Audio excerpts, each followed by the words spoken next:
मासूम शिव भक्त, एक सच्ची कहानी जो आज हम आपको सुनाने जा रहे हैं। शंकर एक अनाथ लड़का था। उसको जंगल में रहने वाले शिकारियों के एक गिरोह ने पाला था। उसके पास कोई औपचारिक शिक्षा भी नहीं थी। वह केवल एक चीज जानता था कि उसे कैसे जीवित रहना है, शिकार करना और उनको मारना तथा जंगल के फलों को खाना और नदी के पानी को पीकर अपने आप को जीवित रखना जानता था। एक दिन वह अपना रास्ता भटक गया और उसने देखा कि कुछ लोग नदी के किनारे पर बने एक पत्थर की आकृति के चारों ओर जोर जोर से चिल्ला रहे हैं।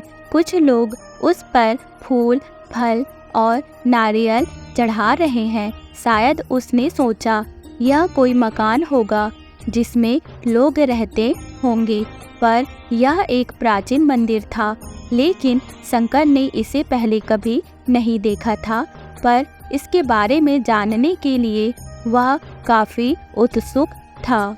उसने तब तक इंतजार किया जब तक कि लगभग सभी लोग उस मंदिर से नहीं चले गए।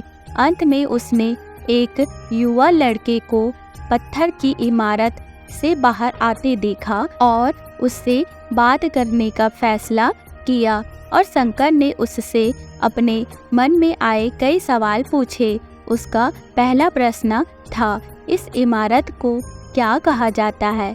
लोग अपने साथ क्या लाते हैं?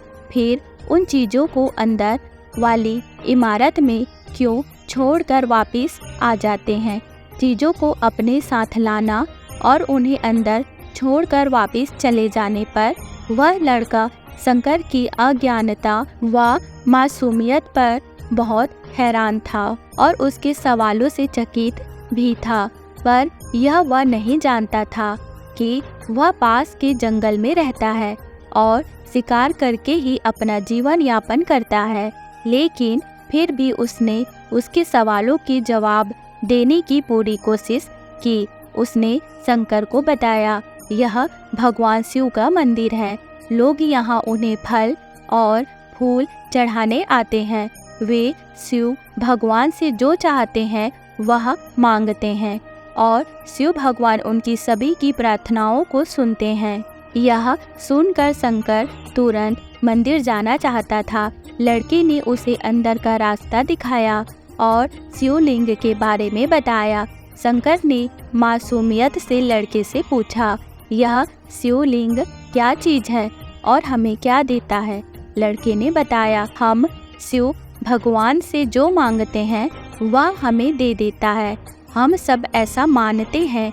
लड़के ने कहा, अब अंधेरा हो रहा है, अब मुझे घर जाना होगा। और वह शंकर को वहीं अकेला छोड़कर चला गया। शंकर ने झिझकते हुए मंदिर में फिर से प्रवेश किया। वह एक कोने में बैठ गया और सोचा, एक पत्थर किसी को वह चीज़ कैसे दे सकता है जो वे चाहते हैं।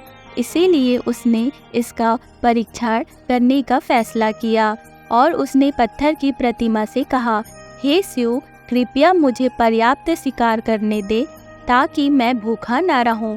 मेरे पास आपको चढ़ाने के लिए कोई फल या फूल नहीं है, लेकिन यदि आप मुझे शिकार देते हैं तो मैं उसे आपके साथ साझा करूंगा।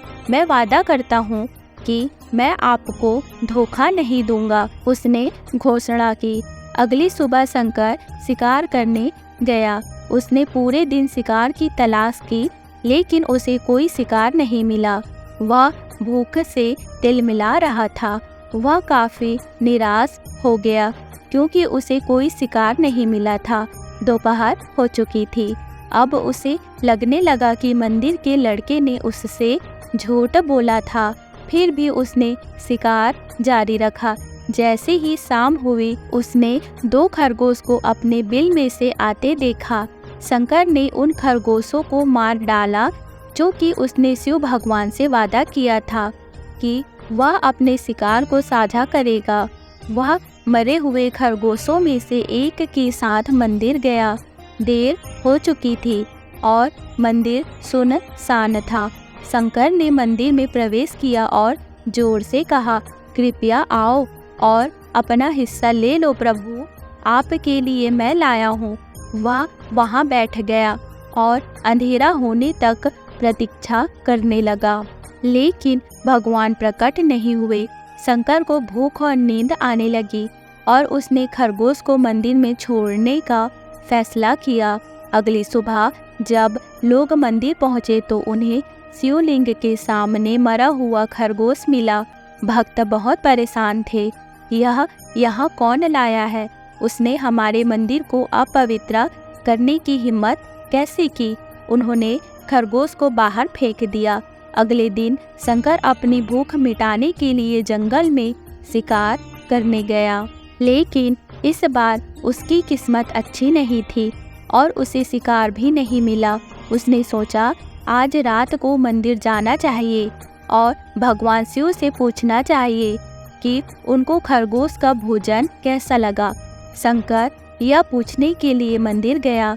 जब वह मंदिर पहुंचा तो उसके आश्चर्य का कोई ठिकाना न रहा। उस रात मंदिर में लोगों की काफ़ी भीड़ थी।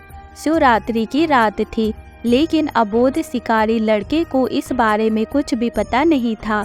शंकर ने चारों ओर देखा और उस युवा लड़के को देखा जिसने उसको मंदिर के अंदर शिव से प्रार्थना करने के लिए कहा था। क्योंकि उसे इतने सारे लोगों के आसपास रहने की आदत नहीं थी, उसने वहीं रुकने का फैसला किया और पास के एक बेल के पेड़ पर चढ़ गया। यह एक लंबा इंतजार था और समय बिताने के लिए उसने पेड़ से पत्ते तोड़कर जमीन पर फेंकना शुरू कर दिया। उसे अज्ञात पेड़ के नीचे एक छोटा सा शिवलिंग था जिसकी पूजा लंबे समय से नहीं की गई थी। शंकर के द्वारा फेंके गए बेल के पत्ते उस शिवलिंग पर गिरे। शंकर भजनों से मंत्रमुग्ध हो गया और धीरे धीरे साथ गाना और पंचाक्षरी मंत्र का जाप करना शुरू कर दिया। रात भोर में बदल गई और सभी भक्त मंदिर से चले गए। शंकर पेड़ से उतरा और मंदिर में प्रवेश किया।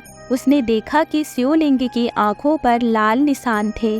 वे कुमकुम के थे जो लोगों ने लगाए थे, लेकिन शंकर को यकीन था कि भगवान शिव को उनकी आंखों में परेशानी हो रही है।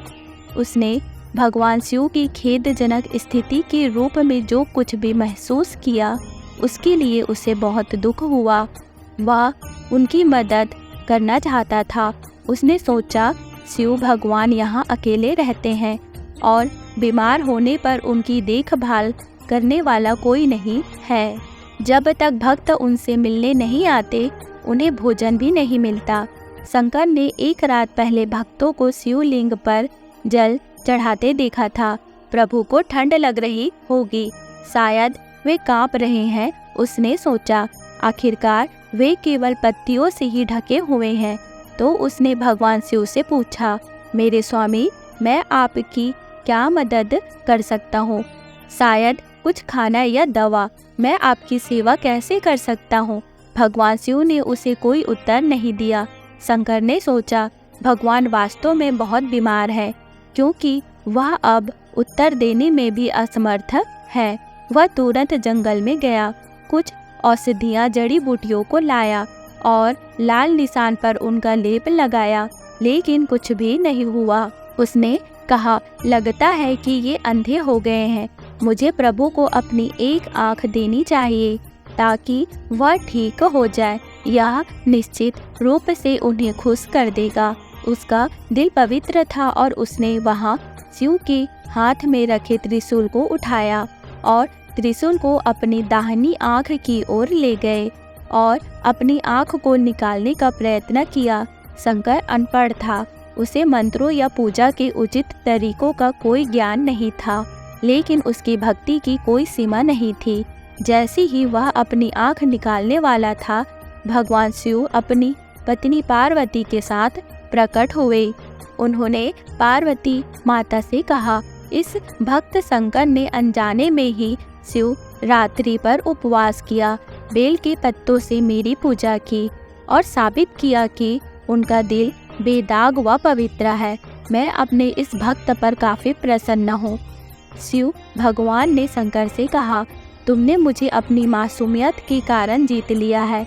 प्रभु ने मुस्कुराते हुए कहा, लोग मुझसे हर समय झूठे वादे करते हैं और कुछ न कुछ मुझसे मांगते रहते हैं, पर जैसे ही उन्हें मुझसे मांगी चीज़ मिल जाती है तो वे मुझे भूल जाते हैं। दूसरी ओर तुमने मेरे साथ एक सच्चे इंसान की तरह व्यवहार किया है और यह वास्तव में बहुत ही दुर्लभ है।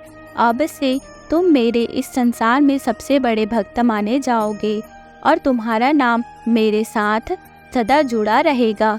तुम कई सदियों तक जीवित रहोगे। इस बात को कहकर भगवान शिव व माँ पार्वती अंतर्ध्यान हो गए। तभी से लोग शिव के साथ शंकर भी लगाने लगे। दोस्तों, आप सभी को महाशिवरात्रि की हार्दिक शुभकामनाएं। ये कहानी आपको कैसी लगी हमें कमेंट करके ज़रूर बताइएगा। वीडियो को लाइक, चैनल को सब्सक्राइब जरूर कीजिएगा। मिलते हैं नेक्स्ट वीडियो में। Okay, bye bye, take care, thank you.